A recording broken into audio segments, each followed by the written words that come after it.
I'm going to remove my mask for speaking purposes. Thank you for being here this afternoon. I hope I have some up-to-date news for everybody. Today is Wednesday, April 22nd, and it is a momentous day. I want to say that first, that for those who are not counting, today marks my 100th day in office. Thank you. And of course, never would I have dreamed that I'd be standing here today giving a press conference on a pandemic that's not only affecting our community, but our state, our nation, and our world. And I would have thought that perhaps I may be at a groundbreaking for a new building on the Safe Haven campus, or a groundbreaking and start of a highway project or a bridge project or a drainage project. But we're in today all wearing our PPEs, protective masks and such, socially spaced, so many people per square foot in our council chambers. But I wouldn't have it any other way. I'm honored to serve our citizens and to be here at this time, and with a great group of public servants, executive staff, and directors that are leading us through this pandemic and this public health crisis that we're facing. So with that, let me give you an update on where we stand and how we're moving forward at this time.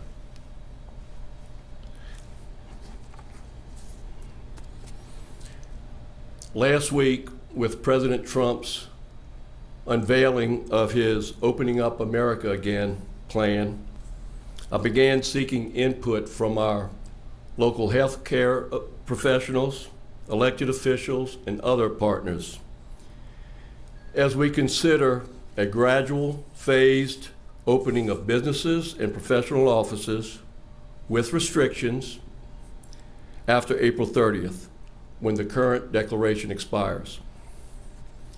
I've received input, particularly from our local elected officials and business owners. And that's when I leaned on our CEO for Economic Development,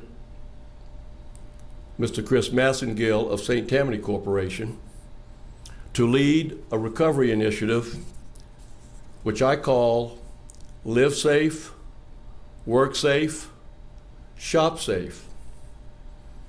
I asked him to lead a small team of professionals to establish timelines and protocols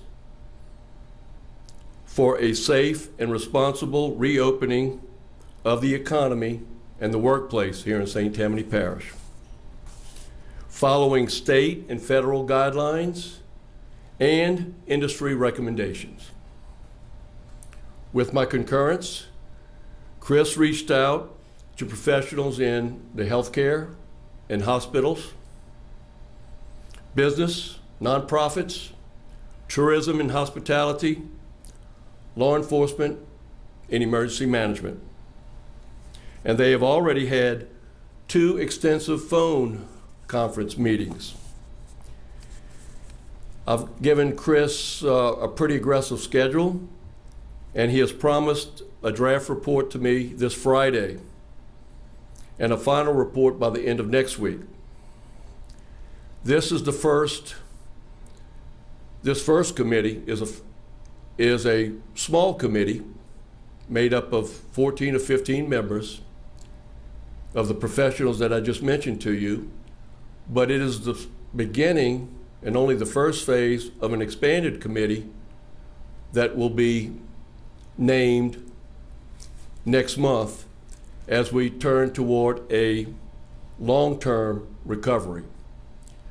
So obviously we could not have a large committee with such a short time to get an initial program out to us. So I'm excited to move forward with this initial committee. We want to be ready when the governor gives the green light as we absolutely want to be lockstep with the governor. I want to urge our citizens to continue to adhere to stay at home and practice all the precautions that we've been giving over the past 6 weeks. Wash your hands, practice social distancing, disinfecting, and avoiding large social gatherings, and more. And I urge our business owners to prepare for what may be in the future, to have a plan for possible reduced capacities in their place of business, and adding disinfecting and limits of customers per square foot or per employees. I ask our citizens to continue personal responsibilities, and I ask our business owners to assume business responsibilities as we move forward. Let's all choose toward recovery so that our plan can be implemented. So with that, I am going to turn over to Mr. Chris Massengill, CEO of St. Tammany Corp., who is leading our effort for Live Safe, Work Safe, and Shop Safe. Mr. Massengill.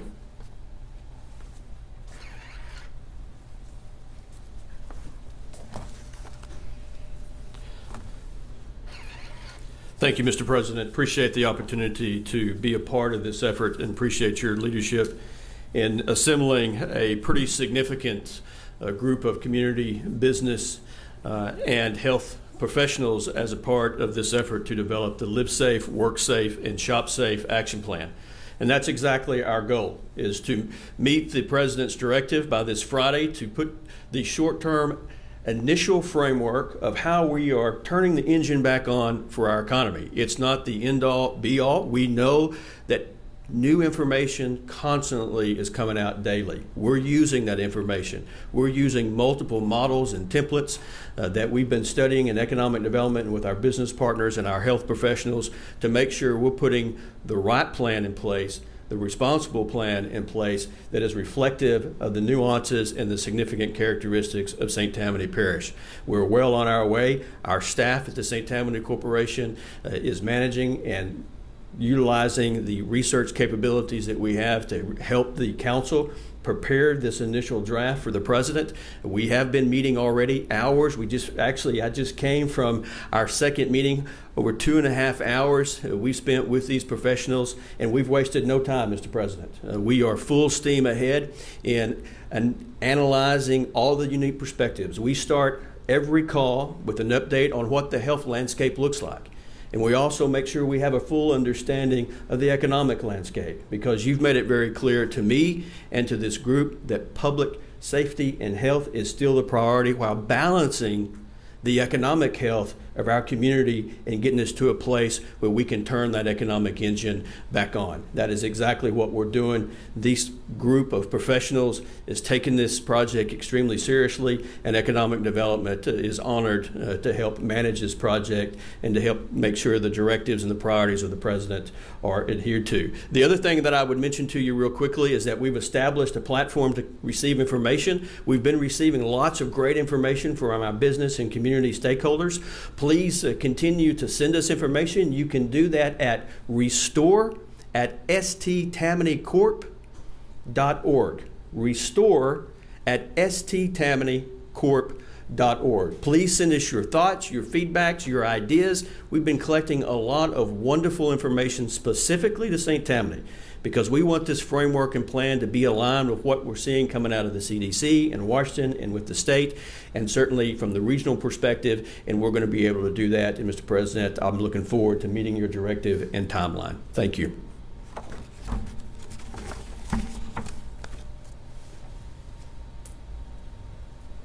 Thank you, Chris. Boy, Chris is a lot faster talker than I am, isn't he? You can tell he's not from Louisiana. I wanted to get out of your way. But we're glad to have him on board, and again, that's the first time I've heard Chris combine a 15-minute talk into 5 minutes, so thank you, Chris. Again, he's playing a great role in in putting a plan together. I've listened to the two meetings that they've had over the past 2 days, and again, an aggressive plan for them. Over the past 6 weeks, as we experienced in many other things, I've expressed time and again how the loss of business, the folks that are losing their jobs due to businesses closing, has been very heart-wrenching on me, and it continues to be. And I've also emphasized how many nonprofits that have had fundraisers planned that had to be canceled or postponed, that depend on this revenue that they would have received to sustain their great causes throughout the year. That's very difficult. But none has been affected as much as the food banks that serve St. Tammany Parish. And today, I want to call up 2 representatives of food banks that represent St. Tammany Parish and beyond, Terry Turner Morris of the North Shore Food Bank and Dr. Casey Stark of the Food Bank in Slidell. I'm going to call them to the microphone one at a time so that they can express their needs at this time and how our citizens can help. Terry?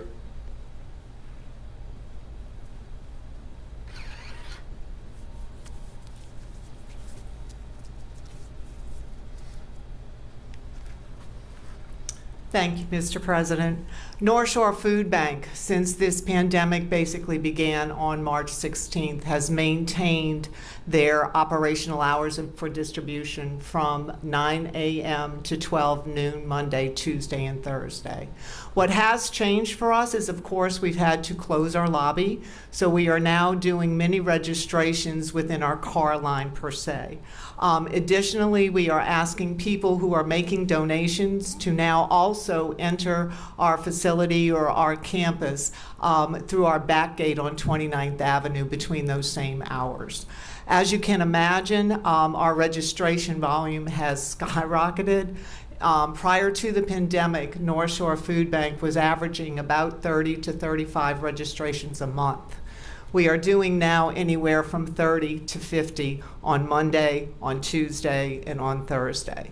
The result of all of that is that there is an increased demand for food as well as funds. As Mr. President referred to, we lost our fundraiser, our annual golf tournament. We've also lost some other capability within our organization as a result of the pandemic. But what has remained true to us at the North Shore Food Bank has been the community support. The food that we are in need of, we are posting that daily through social media.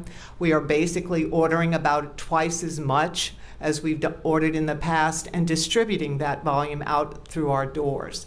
What our chief challenge is getting the food into our area, into the food bank itself. A lot of the food vendors are being limited in the product volume, the quantities, as well as the trucks. They only can put so much food on their vehicles. So please stay tuned, because when you see something on Instagram or you see something on our Facebook page, as you saw yesterday, that we need rice, we need it. 4 pallets are in hold somewhere in the United States for us that we cannot get to.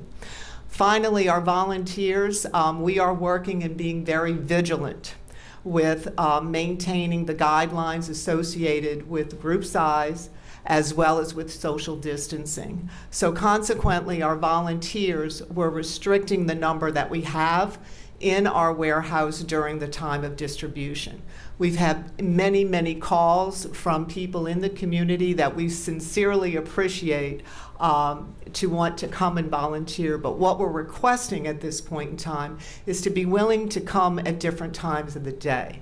What we're trying to do is limit group size and not introduce, so to speak, a foreign agent into our usual volunteer mix. So we are taking groups, small groups, and assigning them special projects after hours. And so finally, what I'd like to say is I just want to thank the community again.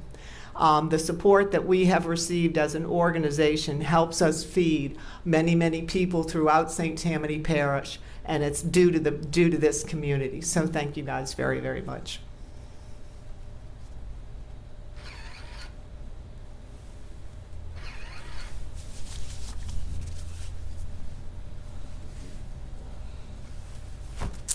I'm Casey Stark. I'm the pastor of First Baptist Church Slidell, and we distribute quite a bit of food to our community through the church. Our food pantry operates Monday, Wednesday, and Fridays from 7 to 10:30 a.m. in the morning. Just to put things in perspective, in 2019, we distributed close to 2 million pounds of food to almost 14,000 people in our community. We are on pace to surpass that by quite a bit this year. Our volume of clients have picked up significantly since all of this happened. One of the issues that we're facing is that it becomes more difficult to find food to distribute. On any given week, we purchase around 12,000 pounds of food from the Second Harvest Food Pantry, and then we're also given or donated through Walmart and Winn-Dixie another 10 to 12,000 pounds of food. Those supplies through Walmart and Winn-Dixie, because the grocery stores have been experiencing an increased volume of shoppers, it's dropped from 10 to 12,000 pounds to some weeks we've only been able to pick up 500 or 600 pounds. So we have a supply volume issue in which we have to go out and buy and purchase more food. We also have a capacity issue. We need to purchase another deep freezer in order to store food, a walk-in deep freezer. We have multiples of those, but because our volume has picked up, whenever we're able to find food and purchase it, we need a place to have cold storage until we can distribute that food. But those things have increased. It's a great need. We want to make sure that people have their physical needs met.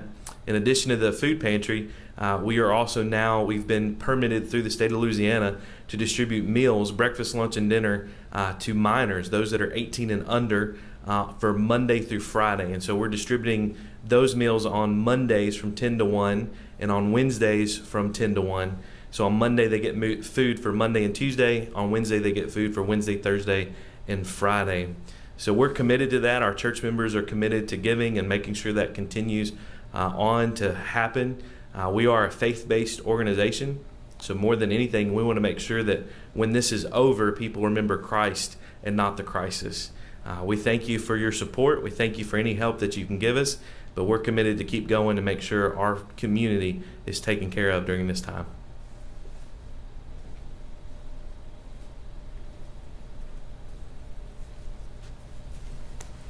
Thank you both for your updates and your pleas to our citizens, and hopefully we can fulfill the needs that they're calling for, and I know our community will. In this time of stress and anxiety, our citizens often look for ways to get help, and I can't think of a better person to give you an idea of where to go for help than Mr. Nick Richard, the Executive Director of NAMI, National Association for Mental Illness. I'm going to call on Nick, who's been a great mentor for us during this pandemic and even beforehand as we deal with the mental health crisis in our community. Nick?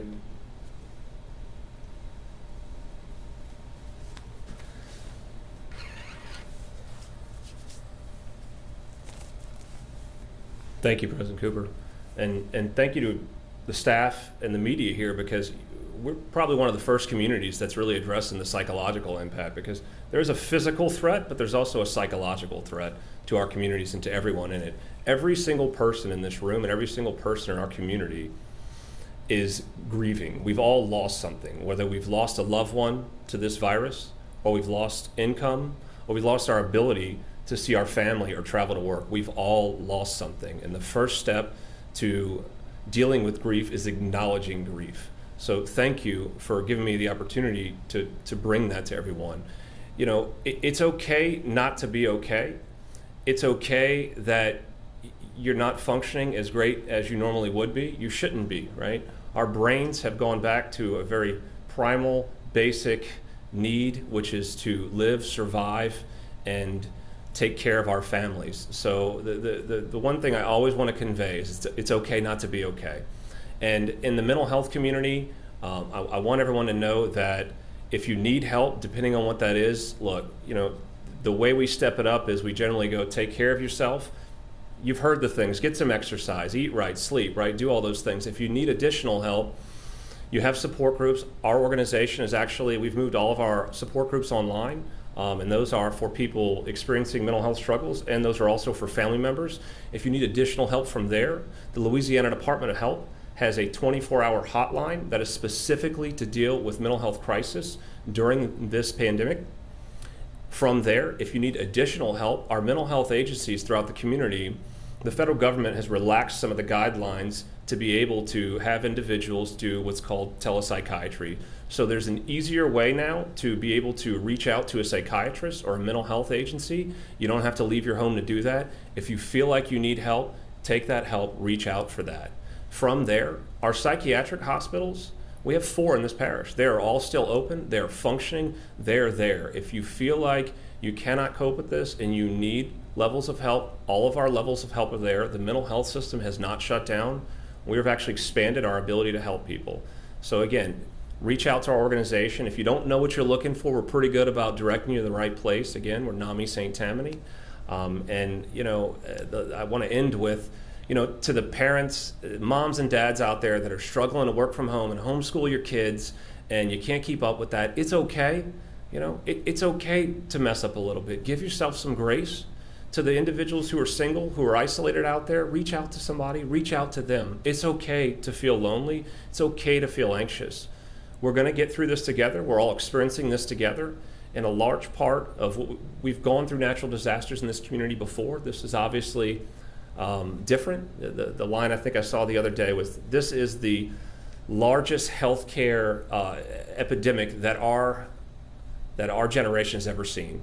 Recognize this is huge. Give yourself a little grace, and if you need help, reach out to NAMI St. Tammany. We're there to help point you in the right direction. Thank you again for covering the mental health needs, because again, there is no health without mental health. Thank you.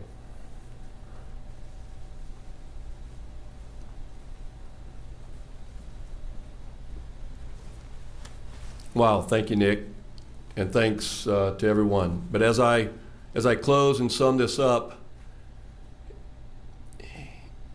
starting with recovery and the reopening of St. Tammany, I want to emphasize that when we do move forward upon recommendations that we receive from Chris and his advisory council, it will be in a slow, gradual, phased process.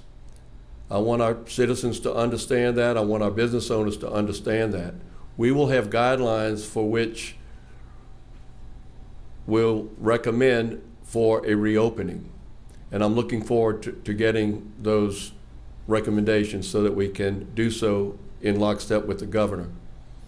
Secondly, with a expanded council in May, we will be looking towards long-term recovery and moving into a phase 2 and phase 3 of expanding the types of groups, the number of people in a group, in meetings and activities.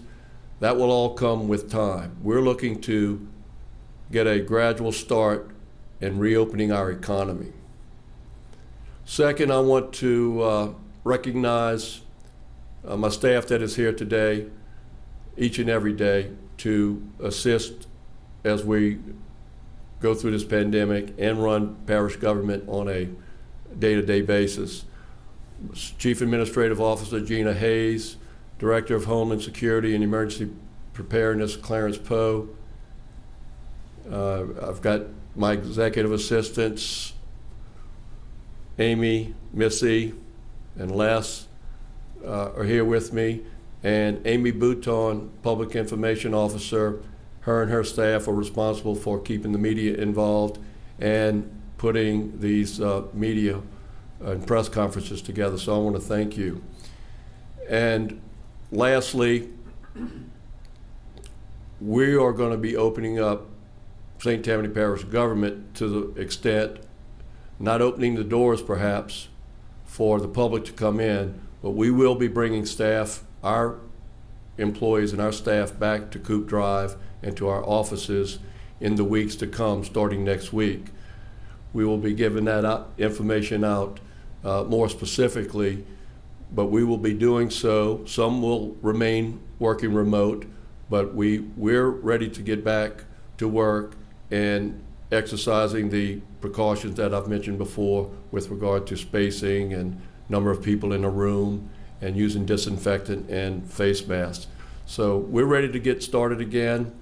I want to thank you all for being here to cover this, and I'll be open for questions and answers. And those that were here with the food banks and economic development and NAMI will be here too to answer questions. So I'll entertain questions. Mike, I guess some of the reopening plans have been coming out in drips and drabs, especially regarding restaurants, maybe being able to open at 25% capacity. Some are saying they can't make it at that. Are you satisfied with some of the SBA loan money that's available? Do you think it'll be enough to help keep some of your restaurant owners whole? Well, that's obviously, just as I mentioned earlier, keeping our businesses whole is important to me, seeing the businesses close. We're not sure what the percentages are going to be for the restaurants. That's why we have not put out any percentages for capacity or how many people at a table or such. So that's what I'm counting on the advisory council to come up with industry standards and recommendations so that we will be able to present that to the restaurant owners. Chris has on his advisory council representatives of the hospitality industry, which represents the restaurants as well as hotels and motels and the hospitality industry. So opening up restaurants, particularly here on the North Shore, which is big to our economy, is important to us. And I know that they may not be able to meet anything less than 100% capacity, but that may be something in that first phase that restaurants may pass on if the restrictions are too stringent at that time. But I'm going to rely on the recommendations from the advisory council. When do you think that the first phase we might see that actually going into effect?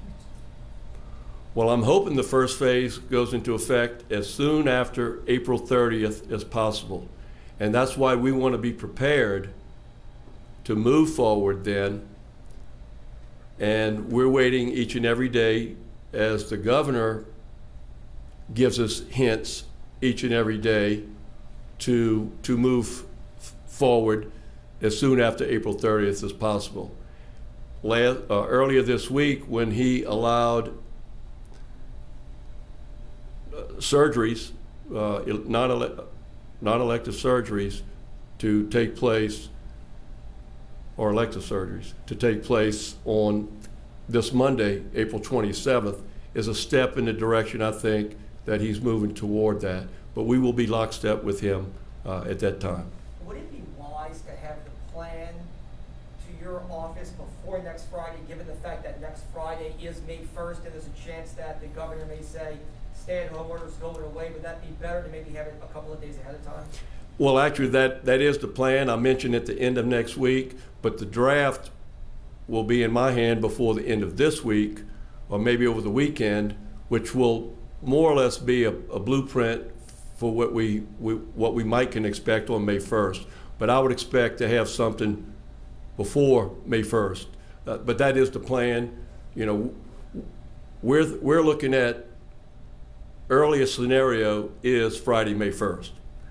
But if the governor moves it back a week or two, then we'll have to consider what maybe could be opened in the businesses that may not be considered essential businesses, but the not are considered non-essential businesses. Maybe we can address some of those on May 1st. So we're looking at all options right now, and are very optimistic. Will this be driven at all by whether the cases are continuing to climb in grow over here? Well, there's a lot of criteria, and it's not just the number of cases that are growing. There's criteria with regard to the hospital beds, the utilization of hospital beds, utilization of ICU beds, utilization of ventilators, and those numbers seem to be stabilizing or going down. So there's criteria that will be developed that will also preclude us starting on May 1st if those criteria aren't met, either by the parish or by a region. If the governor chooses to use regions, like a region as described by the Louisiana Department of Health. We're in Region 9 of the LDH, which includes 5 parishes here on the North Shore. And if he decides to go by region, those numbers would be taken into consideration. But you're correct, Sarah, there's trigger thresholds that we need to meet in order to move to phase 1. If we follow to the T the opening up of America from President Trump, phase 1. Are you satisfied that the overall COVID-19 numbers are where they should be to allow you all to do a phased reopening beginning at the end of next week? Well, again, considering the criteria, the 14-day criteria, mathematically I haven't figured it out yet, but I have a sense that our numbers are based on the number of bed usage throughout our hospital systems here in St. Tammany, that the usage is going down, the number of beds, ICU and ventilators. The number of cases per day has gone down or is leveling off. So we will have to calculate that next week, I guess, when it gets the end of the 14 days from when we first started calculating. The mayor of New Orleans has recommended canceling events in the fall. Are you all thinking that far out, or do you think some of our fairs and festivals in the fall will go on? Well, of course, we don't have festivals that draw 500,000 people or 100,000 people or even 50,000 people in many cases. I would think as we move toward in the next several months, we will be able to see what the health situation is in our community, to see if those numbers, as we move into phase 2 and phase 3, will allow larger activities. And we're talking about activities in the Castine Center and the Harbor Center in Slidell, and the parks and playgrounds that we have. We will have to look at that. I think it's too soon to address that at this point. If you could talk about, the mayor of New Orleans extended the stay-home order for New Orleans until May 15th. She's the only person in the state to do that. If you could talk about how you work regionally with different people like the mayor of New Orleans, because a lot of people live in St. Tammany and work in New Orleans and vice versa. How important is it for everybody to be on the same page? And does that throw a wrench into people's plans, the fact that they have extended theirs 15 more days? Very, very good question. We do work regionally. And of course, New Orleans is the city of New Orleans. It has 400,000 people and a very dense population. I'm on the Regional Planning Commission with Mayor Cantrell and the parish presidents that represent the parishes in this region. We are on regular phone conferences at this time, regularly, to talk about the issues that we're faced now and how to move forward. And we're all on the same page that we understand that we're different than New Orleans. And I'm talking about St. Bernard, Plaquemine Parish, Tangipahoa Parish, St. John, St. Charles, Washington Parish, St. Tammany Parish. We have not made a decision yet, but we're all on the same page. In Mayor Jefferson Parish, Cynthia Lee Shang, President Shang. We're all on the same page. We're discussing it. None of us has stepped out yet to say this is exactly what we're doing. We're all waiting to see what the governor proposes for us, but I believe we're all going to be in a position to move forward if the governor allows us to do so as a region, whether it be the region I just described or the region I described earlier, which was the LDH region encompassing the 5 North Shore parishes. Have you been hearing a lot from constituents who are eager to get businesses back open? Oh, yes, quite a What bit. kinds of things are they telling you? I was on the radio the other morning with a celebrity. Anyway, I said I'm getting cards and letters, lots of cards and letters coming in regarding our citizens, our business owners, more than not asking to reopen on May 1st. With no other criteria, just saying we need to reopen, we need to reopen. Some I've received give substantial documentation of why we should reopen on May 1st. But for the most part, our citizens and businesses are ready to open. Now, of course, many feel that when we reopen, it's going to be like it was in February. But I stress again at this time that when we do, and it's going to be the same as what Governor Edwards is going to stress, it's going to be on a slow, gradual basis, and it's not going to be what we are normally used to in running our businesses and having activities and having events and such. But that's a step in the right direction if we could get some of our smaller businesses open and some of our restaurants open, if they're able to meet the requirements. Mike, there's a lot of talk about the need for more testing. People would like to see folks in businesses who have been tested, they know that they're virus-free, that sort of thing. Will that factor into your committee's advisory? I'm saying Chris Knott is head over there. And how concerned are you about the lack of availability for more testing at this point? Well, we know from